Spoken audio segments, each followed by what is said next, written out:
Assalamualaikum warahmatullahi wabarakatuh. Halo teman-teman semua, kembali lagi bersama saya Sukri di seri kuliah Polimer Hayati.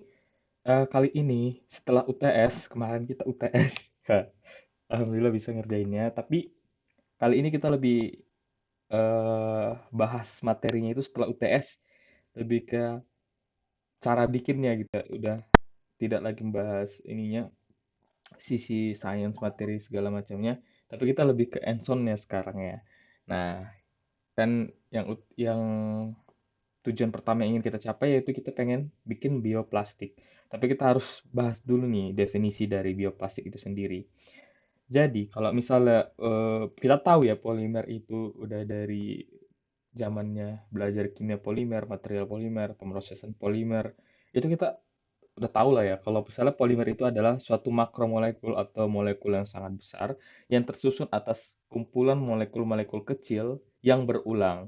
Nah, proses mereka bersatu ini atau tersusun rapi ini eh, dinamakan proses polimerisasi atau makromolekul kecil tadi dinamakan monomer. Sedangkan kalau yang banyak tadi yang gabungannya polimer, poli banyak, mer dari monomer gitu.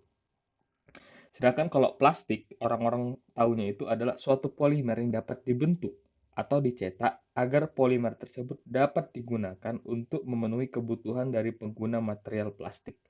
Dan disebut dia gabungan dari polimer dan additif. Mungkin ada yang tahu mengapa plastik disebut sebagai polimer ditambah aditif? Mungkin kalau yang mau menjawab boleh pause dulu ya videonya. Nah, jadi sebenarnya kenapa disebutkan polimer sama aditif? Plastik ini kan adalah polimer yang dapat dicetak. Dan kebanyakan dari polimer yang kita dapatkan, dia belum mempunyai proses ability yang baik. Jadi kita harus tambahkan namanya aditif. Jadi aditif ini adalah suatu komponen yang kita masukkan atau kita tambahkan ke dalam pelet polimer atau lelehan polimer yang berjumlah sangat kecil atau kecil, sedikit maksudnya. Jadi tapi dia yang berfungsi untuk apa ya, pada proses tertentu gitu. Jadi membantu pada proses tertentu. Misalnya kita ingin viskositasnya naik, kita tambahkan filler. Kalau ingin viskositas turun, kita tambahkan plasticizer. Oke? Kebayang ya? Kalau misalnya kita nggak pengen tidak terlalu besar gesekan antara lelehan polimer sama dinding die, kalau kita udah belajar si ekstrusi, kita tambahkan lubrikan sebagai ini pelicinnya gitu kan. Atau kita ingin pelet kita berwarna, kita tambahkan warna. Tapi membantu dari sisi proses apa? Ya, kita proses ininya, pewarnaan dari si lelehan polimer. Soalnya kan kita ingin bikin produk. Produk ini pengen warnanya bermacam-macam ya, seperti itu kira-kira. Jadi kebanyakan polimer itu ini ya, memiliki kegetasan sehingga kalau dibentuk jadi produk itu agak sulit. Jadi jarang sekali dapat yang dicetak tanpa adanya bahan aditif. Dan biasanya kalau kita temukan misalnya orang-orang yang ngomong, ya gua nggak pakai aditif apa-apa, gue cuma pakai pelet polimernya aja atau pelet HDPE, pelet ini gitu kan. Nah, jangan salah ternyata sekarang di dalam peletnya itu sudah tidak ada aditifnya gitu. Oke, udah ada di dalamnya, jadi nggak perlu ditambahkan yang berbeda gitu. Nah, definisi bioplastik. Jadi kalau bioplastik ya kita tahu bioplastik adalah plastik yang dapat dibuat menggunakan polimer yang dihasilkan oleh makhluk hidup. Ingat ya, polimer polimer yang dihasilkan oleh makhluk hidup ataupun yang dapat terdegradasi di alam. Oke, dapat kata kuncinya ada dua berarti bioplastik itu dihasilkan oleh makhluk hidup dan dapat terdegradasi di alam. Dan bioplastik itu terbagi menjadi dua. Ada bio-based plastik, ada biodegradable plastik. Makanya waktu definisi bioplastik tadi kita bilang polimer yang dihasilkan makhluk hidup ataupun yang terdegradasi di alam ataupun bukan dan. Oke? Okay? Ataupun itu boleh salah satu dari pernyataan tadi udah termasuk ke bioplastik. Makanya pembagian bioplastik juga ada dua. ada bio-based plastik, ada biodegradable plastik. Bio-based plastik, kita nggak perlu dia terdegradable di alam gitu, tapi kita tahu dia didapatkan dari makhluk hidup gitu, hasil dari bahan yang dihasilkan makhluk hidup. Contohnya misalnya kita bisa bikin polimer sintetik dari ini bahan alam. Contohnya kita dari pati ya, atau dari jagung, atau dari mana, dari cassava, dari singkong. Jadi kita ubah dulu dia dari si selulosa itu jadi bentuk gulanya, kita lakukan proses kimianya, dapat dia chemical produknya, dapat monomernya, kita polimerisasi, dapat yang kita inginkan. Misalnya ada bio PET, bio PE, bio PP. Nah, gitu seperti itu. Itu namanya disebut bio-based plastik. Jadi dia bukan dari apa namanya? Cracking minyak bumi, tapi dia lebih ke hasil dari makhluk hidup itu. Sedangkan kalau biodegradable plastik adalah plastik yang dapat didegradasi oleh mikroba. Didegradasi oleh mikroba dengan cara apa dia terdegradasi? Eh, ada banyak cara sebenarnya, nggak cuma mikroba aja yang mempengaruhi cepat lambatnya terdegradable ya plastik ini. Tapi ya, kalau dari mikroba menghasilkan enzim ini tadi memutuskan ikatan rantai plastik tadi. Dan ternyata biodegradable plastik ini nggak main-main ya. Kalau kita ingin menyebutkan dia biodegradable plastik, dia harus ada standarnya. Misalnya standar EN 13432 ini adalah standar Euro atau standar Eropa yang menyatakan bahwa plastik biodegradable itu harus terdegradasi minimal 90% selama 6 bulan gitu ya. Oke. Dan pertanyaan berikutnya, apakah biodegradable plastik harus plastik bio-based? Tidak, ternyata plastik sintetik ada yang dapat terdegradasi di lingkungan, di alam. Contohnya adalah PVA, jadi dia degrade ya di alam. Nah, jadi kan kita tahu nih, bahwasanya kita ingin bikin biodegradable plastik. Oke, ingat ya, kita ingin bikin biodegradable plastik. Tapi ternyata sifat dari plastik biodegradable ini kurang. Jadi kita pengen ngeblend nih biodegradable plastik sama bebas ya, mau sintetik plastik atau bio-based plastik. Karena sebenarnya ujung-ujungnya dari bio-based plastik ini rata-rata ke ini bio PET, bio PP sebenarnya ke sintetik juga gitu kan. Nah, jadi kita mau blend nih, jadi sintetik sama si biodegradable itu. Misalnya 60% dapat terdegradasi, 40% tidak. Nah, tapi ternyata kita itu masukinnya ke bio-based plastik, bukan ke biodegradable, teman-teman. Ingat ya. Karena memang biodegradable itu ada standar yang khususnya gitu. Jadi nggak macam-macam gitu. Nih, kemudian bioplastik itu ada bio-based feedstock, ada biodegradable end of life. Itu yang dulu kita bahas ya. Kalau bio-based itu di ini certificable as bio-based ASTM D6 D6866. Kalau biodegradable harus di certified compostable di ASTM D6868 sama 64000. 6400.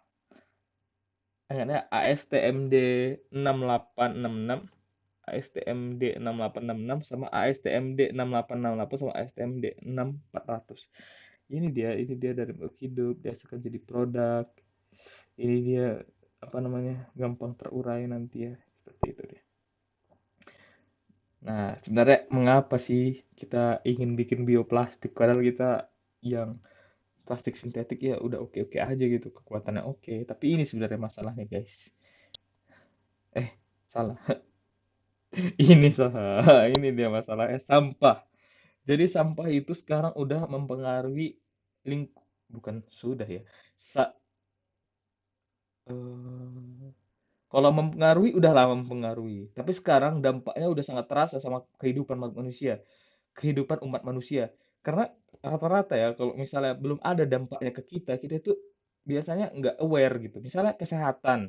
Kalau nggak sakit, pasti nggak ke dokter gitu. Padahal sebenarnya kita harus check up gitu. Kalau banyak duit ya, harusnya kalau kita aware, mawas diri, kita udah tahu nih, kita harus periksakan kalau kita ada gejala yang menurut kita, oh aku harus periksa ya periksa. Bukan udah sakit baru ke dokter gitu. Jadi itu aware kita sekarang udah ada nih dampaknya ini signifikan nih ke lingkungan, lingkungannya kena ke manusia. Jadi kita pengen ngurangin sampah. Jadi kita pengen yang eh, ha- eh, itu satu ya mengurangi sampah. Kita pengen juga feedstocknya itu dapat diperbarui atau renewable. Makanya kita pakai bahan makhluk hidup, contohnya tanaman atau cangkang hewan gitu ya, yang apa namanya apa yang dapat diperbarui lah. Misalnya dalam setahun itu bisa misalnya kalau tanaman itu ya 2 3 kali panen ya oke, it's okay. Tapi kalau lu nunggu minyak bumi gitu sampai ratusan tahun dulu kita jadi fosil baru ya kan gitu. Nah, jadi kita pengen menggantikan kata-kata mining menjadi harvesting. Ingat ya, mining ke harvesting. Mining kita nambang, harvesting malah kita ya tanam aja gitu, kita berkebun gitu ya. Misalnya dulu kita mining nikel biji besi itu namanya itu ya untuk mining, tapi sekarang kita harvestingnya ya ya udah tanaman aja gitu ya. Ini proses untuk mendapatkan hasil tambang tadi itu juga merusak lingkungan. Mulai dari bekas tambangannya, energi yang dibutuhkan untuk menambang, polusinya, terus lingkungan rusak karenanya. Banyak lah pokoknya ya. Belum lagi pemurniannya, mengekstrak mengek- mendistribusikan hasil tambangnya. Terus gue nggak bilang ya tambang itu salah, tapi yang gue perlu nge-state itu bahwasanya apa ya? Kita kalau bisa ya di tambang itu yang kita butuhkan, yang belum bisa digantikan sama yang material lain gitu kan. Gua anak material, misalnya kalau plastik ya sebenarnya kita udah bisa lah ganti-ganti setengah-setengah ya bio-based plastik sama yang masih konvensional gitu ya. Biarpun nanti kita tahu ya, nanti kita bahas juga plus minusnya ya di segi bahaya, di segi biaya sama di segi sifat mekaniknya ya. Tapi misalnya kalau misalnya nikel mah butuh ya, atau misalnya bikin yang untuk alat-alat elektronik, konduktor, semikonduktor, nah itu kita ya boleh lah ditambang gitu ya. Ini dia cycle of kita pengennya dari pengennya ya bioplastik itu raw material, kita apa namanya extraction, kita ambil dari alam gitu kan. Kita refining, kita murnikan, kita manufaktur, kita bikin. Setelah dibikin kan kita pakai ya biasa produk plastik ya nggak lama-lama makanya langsung dibuang. Kita sampaikan jadi dia kompos dan renewal yang nggak lama lagi bisa kita balikkan lagi dia ke raw material lah. Jadi dia the life cycle of bioplastik itu indah teman-teman. Jadi dari bumi untuk kembali ke bumi kayak manusia juga ya, kita lahir kan sebenarnya kayak orang pada zaman dulu kan kita dari bumi ya meninggalnya ditanam di bumi kan lama-lama jadi menyatu pada bumi gitu ya. Kita kayak gitu. Nah, ternyata ada yang menarik di Thailand itu ada namanya Institute of Cassava. Sebenarnya gue juga belum ngecek lagi. Ini gue pengen cek ya Institute of Cassava di Thailand. Institute of Cassava Thailand. Ah, gue nggak mana ya. Sebenarnya, oh bukan, oh gini. Ternyata ada pabrik industri. Jadi industrinya tuh ada bikin institut gitu ya. Jadi mereka dalam satu komplek gitu. Jadi ada lahannya, ada institutnya buat mereka belajar kayak mana cara mengolah yang baik gitu-gitu segala macam pengembangan development R&D-nya. Kemudian di industrinya yang ngolahnya gitu. Terus dijual gitu ya. Mantap lah yang bikin. Ini dia definisi bioplastik lagi. Jadi bioplastik itu satu, dia dapat menggantikan yang harmful, yang berbahaya dari plastik konvensional, dapat fully biodegradable. Ini pertanyaannya juga ya. Jadi jangan kalau misalnya mendengarkan, aduh ya, memang sesuatu itu harus kita cari tahu lagi ya. Nanti fully biodegradable ini agak susah ya. Can be made from a variety renewable source, ini oke. Can be composed locally in soil amendment Boleh lah, bisa. Can contribute to healthier and rural economic. Healthier, uh, iya boleh lah. Non renewable iya, health impact iya juga karena ada lingkungan tadi. General iya bener. Effect on ocean ya terutama ya. Jadi nggak cuma di daratan aja, di ocean yang lebih terasa dia. Bukan lebih terasa ya. Jadi kan apa ya? Di ocean itu kan rata-rata hewan gitu ya. Nggak ada yang bersihin. Kalau di daratan masih ada manusia yang buat kadang-kadang membersihkan gitu, dikumpul jadi satu gitu ya. Tapi kalau misalnya di lautan, kalau ada si kura-kura atau sorry, kura-kura pula, ada penyu lapar, dilihatnya plastik kiranya ini ubur-ubur atau apalah gitu yang bening-bening dimakannya padahal plastik ya. Mati lah dia. Itulah bahayanya itu, padahal nggak ada salah mereka. Apa ini, demand and production skyrocketing, plastic industry support more drilling. Nah ini dia, support more drilling janganlah kalau bisa ya. Jadi dia definisi bioplastik banyak kali definisinya ya. Jadi apa beda biopolimer sama bioplastik? Oke, kalau biopolimer adalah dapat dalam bentuk polimer dari alam. Contohnya ada tepung, itu biopolimer. Tapi belum jadi bioplastik. Kalau bioplastik ya kita proses lebih lanjut dulu, kita processing dulu, baru disebut dia bioplastik ya teman-teman. Ini ada global market dari bioplastik. Ingat ya, ini dari Asia dan mana lagi? Yang paling tinggi peningkatannya ada ini ya, ada 14 ke 6. 20. Hah? Oh, dia berkurang ya. Oke. Meningkat ini dia. Si South America ya, tapi Asia yang paling tinggi. Kapasitas produksi dari bioplastik adalah 12 juta ton pada tahun 2020. Bioplastik dong, 12 juta ton udah. Oke, berarti ini target pasarnya ada ya. Asia dan South America menjadi area pengembang bioplastik paling diminati karena dekat dengan sumber biomasa ya. Kita Indonesia, kalau ditanya pengen bikin pabrik plastik sendiri, bioplastik sendiri harusnya bisa. Tengoklah kita dengan sumber daya yang sangat melimpah ya. Ayolah yang para materials engineer, mari bersama-sama membangun kita. Atau siapapun lah yang bisa berkontribusi, nggak harus materials engineer ya. Oke, beberapa perusahaan yang bersaing dalam market bioplastik adalah Cargill, kalau lu pernah dengar. Ini Cargill ini sering bikin beasiswa ya. Natureworks, DuPont. DuPont ini yang bikin nilon pertama. Nilon adalah singkatan New York London West. Jadi dia satu berapa berapa berapa ada berapa timbangan itu ketika ditarik gitu ya, itu bisa sampai panjangnya ke sana gitu. Kemudian ada Braskem, BAK, Toray Industri. Toray Industri ini tekstil ya. Lances AG. Oke.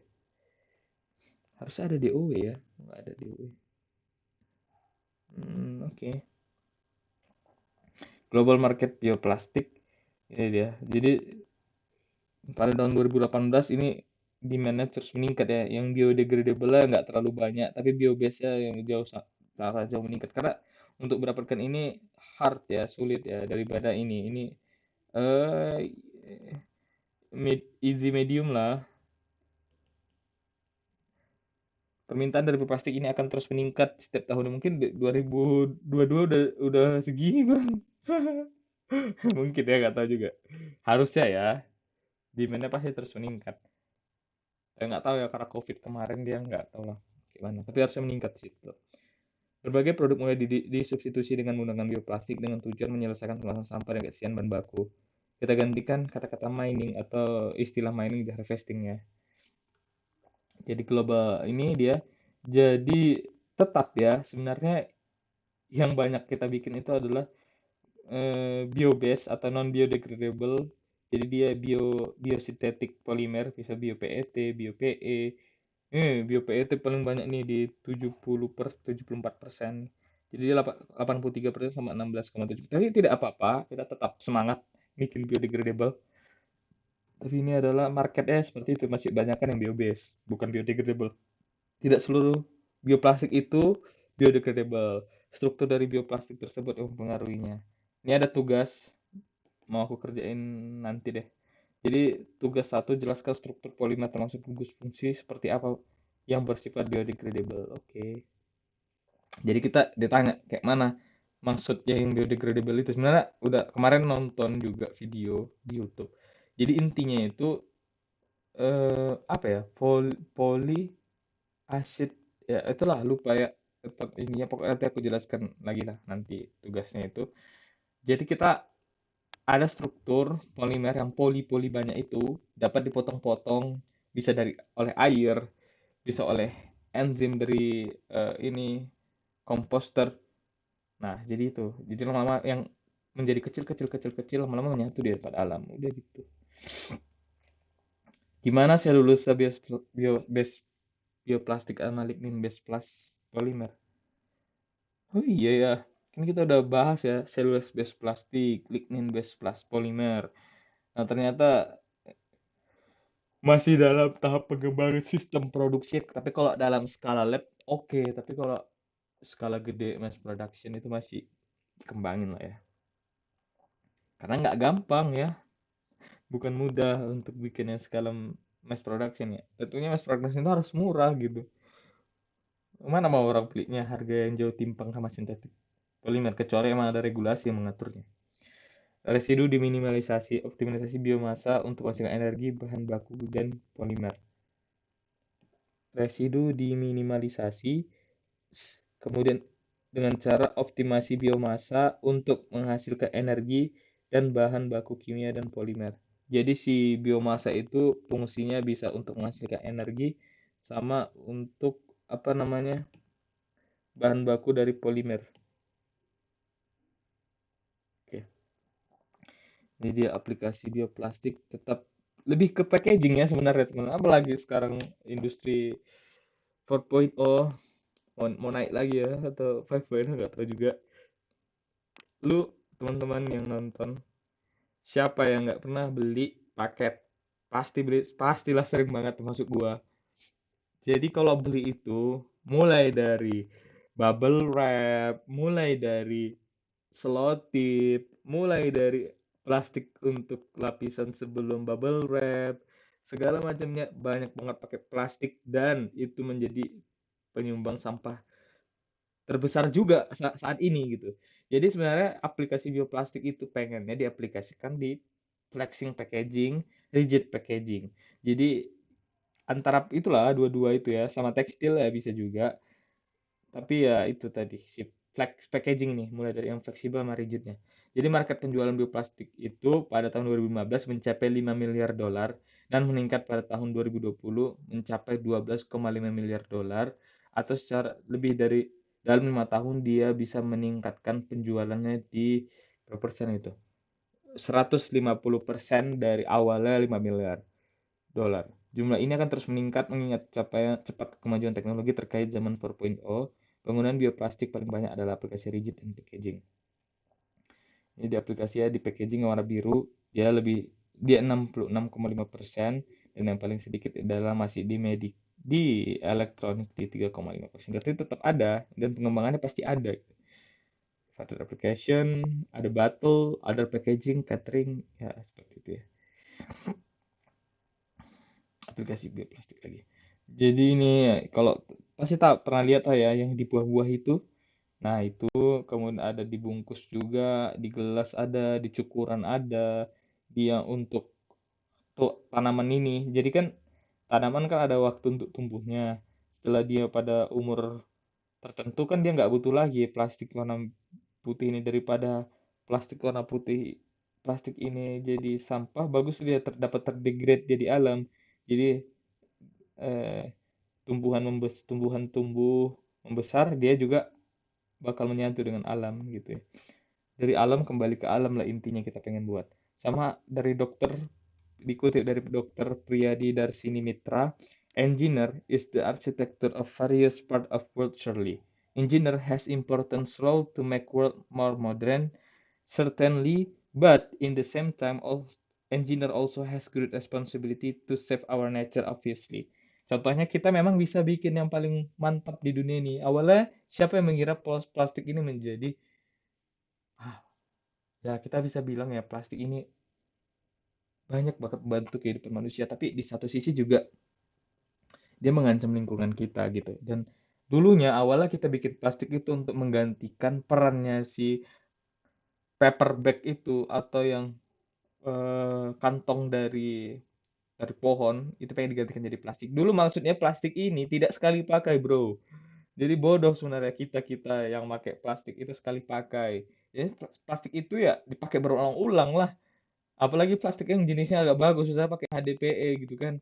Bukannya plastik kresek hitam. Jadi boleh itu dipakai berulang. Lu mau belanja Indomaret lu pakai, lu mau beli makanan lu pakai, lu kemana pakai, lu mau laundry pakai. Jangan bukan cuma untuk sekali terus dibuang sebenarnya itu. Tapi karena harganya murah, orang sepele, orang nggak ngerasakan langsung dampak dari plastik itu. Sebenarnya udah sih. Lu banjir ya pasti ada yang kesumbat lah alirannya, aliran apanya, eh, aliran airnya. Kalau sungai bisa menguap, kalau parit bisa menguap juga banjir gitu. Ya, jadi kita bisa bikin modern, tapi kita punya tanggung jawab yang besar untuk menyelamatkan alam kita. Mungkin itu aja ya. Jadi menjelaskan bioplastik ini aku sangat menggebu-gebu ya. Tapi nggak apa-apa, semoga kalian paham dengan penjelasanku. Terima kasih. Assalamualaikum warahmatullahi wabarakatuh.